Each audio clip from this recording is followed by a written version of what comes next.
Bismillahirrahmanirrahim. Assalamualaikum warahmatullahi wabarakatuh. Selamat berjumpa bersama saya Syarif Hasani di channel Dosen Muda. Pada kesempatan kali ini saya akan coba berbagi ataupun sharing ya tentang guru. Jadi di dalam pendidikan itu peran seorang guru ini sangatlah penting. Bahkan ada yang mengatakan bahwa guru itu adalah ujung tombak pendidikan. Di negara maju, ya seperti di Finlandia, di dalam hal pendidikan ini sangat mengutamakan masalah guru. Bahkan menurut informasi bahwa yang menjadi guru di sana itu adalah lulusan-lulusan terbaik dari universitas. Sehingga betul-betul guru ini diperhatikan ya, karena mereka lah yang akan mengolah ataupun mempersiapkan generasi-generasi yang akan di masa yang akan datang. Nah, baik, dalam kesempatan kali ini saya mendapatkan pepatah mungkin dari orang tua bahwa guru itu ada 3 macam katanya. Yang pertama adalah guru tangtu, yang kedua ada guru bantu, dan yang ketiga ada guru husu. Guru tangtu itu adalah orang tua. Jadi siapapun kita tentu memiliki orang tua, karena kita lahir ke dunia ini wasilahnya adalah dari orang tua. Nah, sehingga orang tua itu adalah guru bagi kita,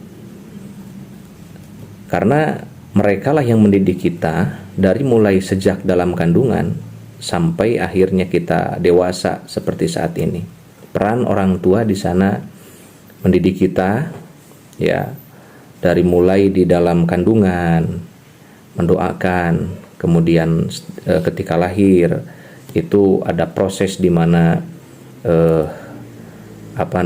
kita dikenalkan ya dengan tradisi-tradisi Islami ya, seperti mungkin dibacakan adzan ya kan.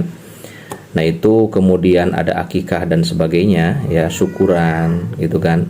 Kemudian kita kalau yang laki-laki dikhitan gitu kan, dan seterusnya. Ini merupakan proses di mana pendidikan itu berlangsung yang dilakukan oleh orang tua.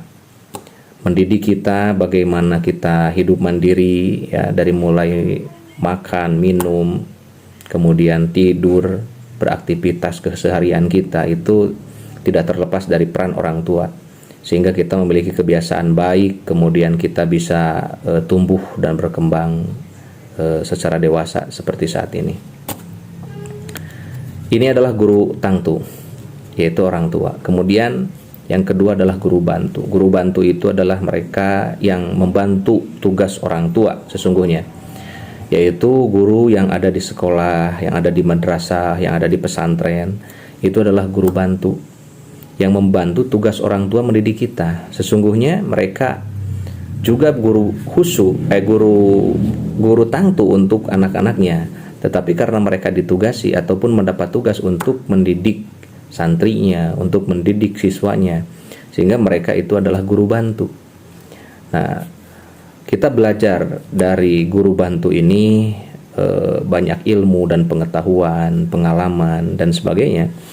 Ini mereka membantu tugas orang tua sesungguhnya, mengajarkan kita membaca, menulis ya, kemudian memahami pelajaran, menghafal pelajaran, rumus-rumus dan sebagainya. Itu semuanya adalah diajarkan oleh guru bantu yang ada di sekolah. Guru-guru, ustadz-ustadz itu adalah guru bantu.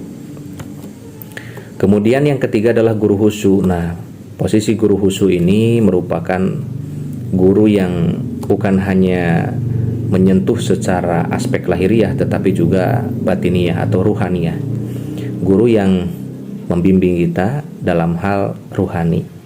Tentu kita ini hidup ya bukan hanya aspek jismaninya saja, tetapi juga ada aspek ruhaninya. Nah, itulah perlunya kita ada seorang yang mampu membimbing rohani kita agar senantiasa tenang, agar senantiasa mendapatkan kebahagiaan, ya, agar senantiasa kita diberikan jalan untuk selalu berada di jalan yang benar, untuk selalu berada di jalan yang diridhoi oleh Allah Subhanahu wa taala. Itu adalah guru khusyuk. Nah, jadi saya kira ini sebuah pelajaran ya yang saya dapatkan dari orang tua, yang mana membagi ya guru itu ketiga macam, yaitu tadi guru tangtu adalah orang tua, guru bantu adalah guru di sekolah, ustadz di madrasah ya. Kemudian ada guru khusyuk. Guru khusyuk itu adalah mursyid, guru yang mampu membimbing rohani kita. Ya, kita tentu dalam menjalankan kehidupan ini tidak lepas dari yang namanya guru ya. Untuk kita sukses, untuk kita bisa meraih cita-cita, itu perlu ada guru. Mungkin kalau istilah di dalam bisnis itu perlu adanya mentor gitu ya, supaya sukses dalam bisnis. Sangat penting sekali yang namanya mentor itu ya, karena mentor itu memiliki pengalaman yang lebih dari kita. Dia bisa membagikan pengalamannya, dia bisa membagikan tips-tips, kemudian trik-trik untuk kita sukses lebih cepat. Nah inilah peran guru ya di dalam pendidikan dan di dalam kehidupan kita keseharian kita. Kita tidak terlepas dari yang namanya guru itu. Nah, selanjutnya peran guru di dalam pendidikan itu sangatlah penting. Jadi saya sering mendapatkan wejangan dari guru saya waktu di Gontor itu ya, mengatakan bahwa at-tariqatu ahamu minal madah. Yang namanya metode itu adalah lebih penting dibanding dengan materi. Wal mu'allim ahamu minat tariqah, dan kehadiran seorang guru itu lebih penting daripada metode itu sendiri. Waruhul mu'allim ahamu min mu'allimin nafsihi, dan jiwa keguruan atau ruh keguruan itu lebih penting daripada diri guru itu sendiri. Dengan demikian, jelaslah bahwa di dalam pendidikan itu tentu kita mengetahui adanya materi ataupun bahan ajar. Ini penting. Penting untuk kita siapkan sebaik mungkin apa yang akan kita sampaikan kepada anak didik kita, peserta didik kita. Kita harus siapkan dengan sebaik-baiknya. Perencanaan pembelajaran, i'dad tadrisnya itu harus disiapkan. Materi-materi bahan ajar apa yang akan kita sampaikan kepada mereka. Lalu kemudian terdokumentasikan. Tentunya kita harus mempersiapkan itu, merencanakan pembelajaran itu bukan hanya secara lisan ya, tetapi juga sebaiknya memang ditulis. Ya, bentuknya apakah itu i'dad tadris ataupun RPP atau RPPH ya, itu ya secara administratif tentu harus kita siapkan. Kemudian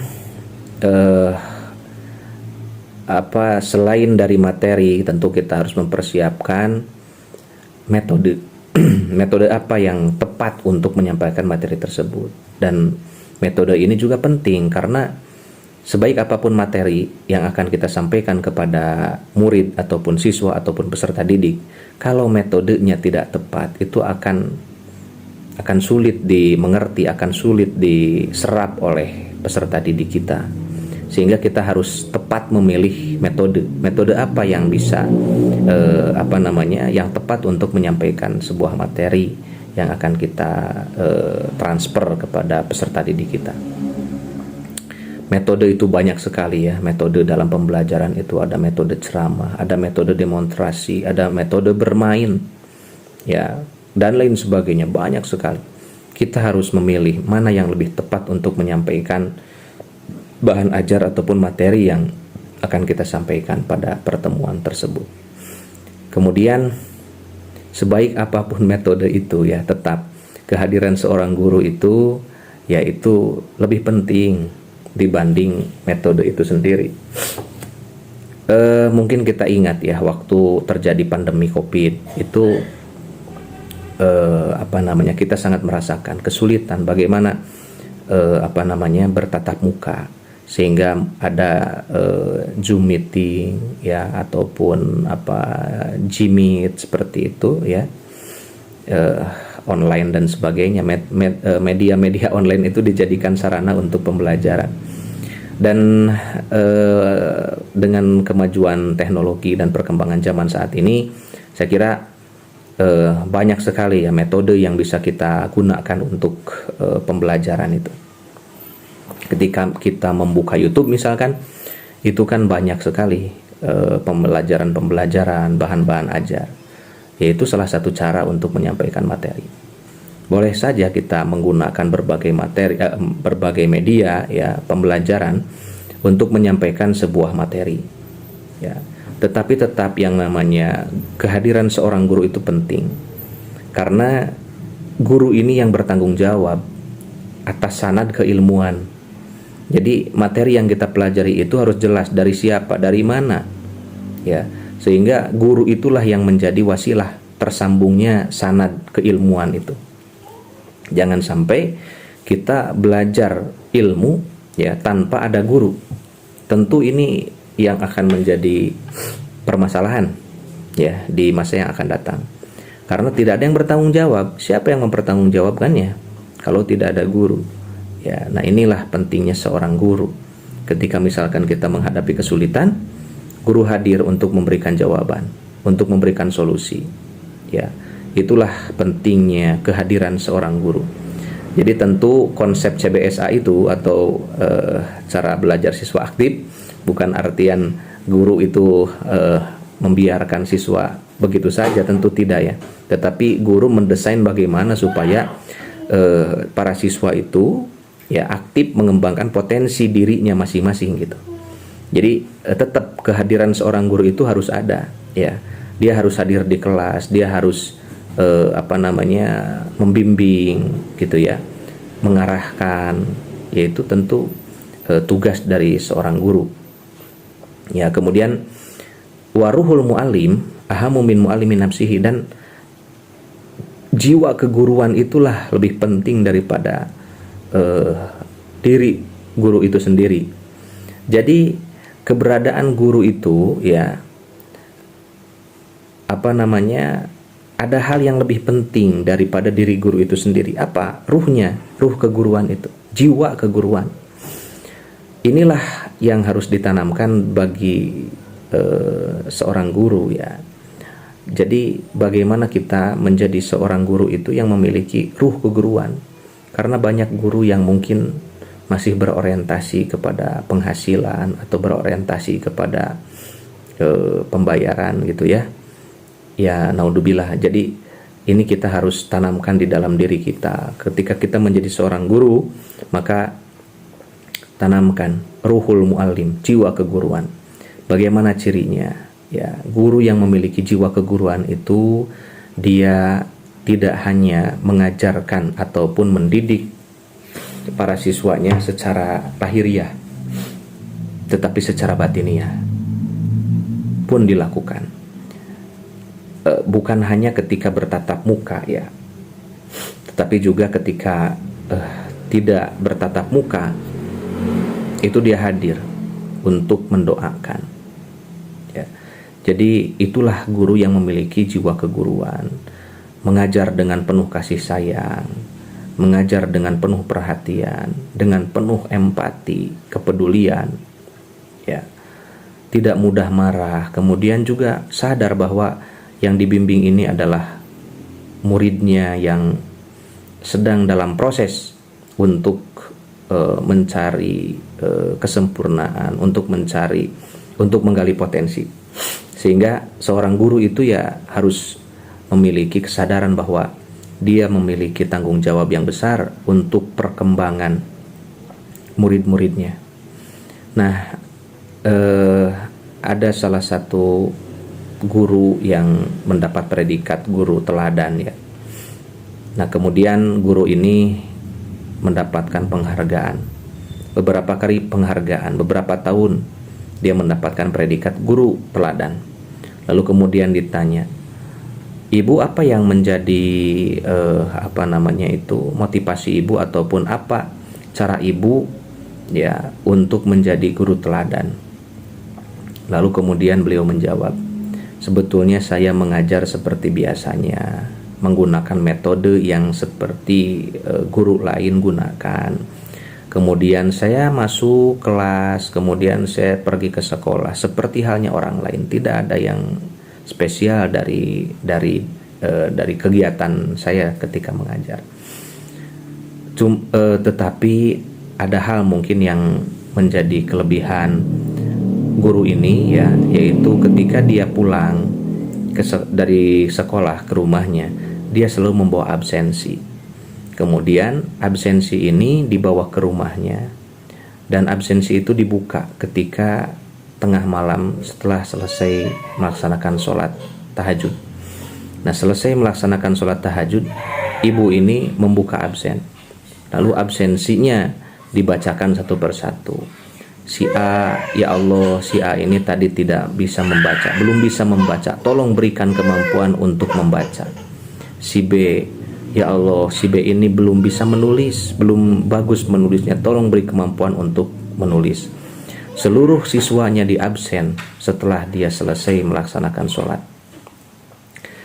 Dari sanalah sentuhan-sentuhan ruhani, sentuhan-sentuhan secara batin muncul, sehingga betul-betul muridnya merasakan kehadiran seorang guru itu bukan hanya secara lahiriah tetapi secara batiniah. Dengan demikian, ada sambungan batin, ada sambungan ruhani antara guru dan muridnya. Sehingga dengan demikian, guru ini betul-betul mengajar, mendidik, itu dengan penuh kesadaran, dengan penuh rasa empati, perhatian, tanggung jawab. Sehingga muridnya juga merasakan energi yang dipancarkan oleh guru tersebut ke dalam diri peserta didiknya. Inilah guru teladan, sehingga dengan demikian potensi peserta didiknya itu muncul, berbagai potensi muncul, prestasi-prestasi muncul. Nah, itulah karena ada sentuhan-sentuhan yang mungkin secara lahiriah tidak terlihat, tetapi secara batiniah itu hadir, ya, dan dampaknya luar biasa.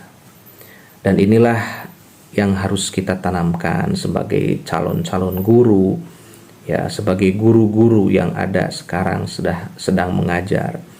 Orientasi kita bukan hanya mencari nafkah ya atas profesi kita, yaitu mungkin juga penting ya untuk kita memenuhi kebutuhan ya, tetapi ada hal yang lebih penting saya kira untuk bagaimana kita menjalankan tugas suci ini, karena tugas guru itu membawa visi kenabian, ya, mencerdaskan kehidupan bangsa ini sangat luar biasa, tugas mulia. Semua orang hebat, semua orang besar itu lahir dari tangan-tangan guru, ya, dari sentuhan-sentuhan guru. Mereka yang menjadi presiden, mereka yang menjadi pejabat, orang-orang besar, ya, ilmuwan-ilmuwan itu lahir dari guru-guru yang mengajarkan dia baca tulis, yang mengajarkan dia huruf hijaiyah, mengajarkan mengaji, mengajarkan membaca, dan seterusnya. Inilah guru. Ya, tentu kita harus menanamkan jiwa keguruannya itu supaya sentuhan kita bukan hanya secara secara lahiriah tetapi secara batiniah. Tanggung jawab kita juga hadir di sana ketika ada siswa ataupun murid kita yang melakukan kesalahan. Tentu kita harus menegurnya dengan baik sehingga tidak mencederai hatinya, tidak menyakiti hatinya. Yang timbul adalah kasih sayang, yang timbul adalah rasa cinta. Ya, dengan demikian perhatian guru terhadap siswanya itu akan terasa, ya, sehingga dengan demikian pendidikan kita diharapkan ke depan lebih baik lagi dan terhindar dari berbagai permasalahan-permasalahan seperti bullying. Ini saat ini saya juga sangat miris ya dengan terjadinya berbagai kasus yang ada bullying ini sampai memakan korban, dan ini jangan sampai terulang lagi. Sebagai seorang guru, mari kita tingkatkan pengawasan, mari kita tingkatkan kesadaran kita ya terhadap pendidikan anak-anak didik kita, terhadap perkembangan akhlak peserta didik kita, terhadap perkembangan potensi-potensi mereka. Semuanya adalah tanggung jawab kita. Demikian penjelasan ataupun sharing saya pada malam hari ini. Semoga bermanfaat. Yang benar dari Allah Subhanahu wa taala, yang salah dan yang kurangnya dari kebodohan saya. Mohon maaf atas segala kekurangan. Wabillahi taufiq wal hidayah. Wassalamualaikum warahmatullahi wabarakatuh.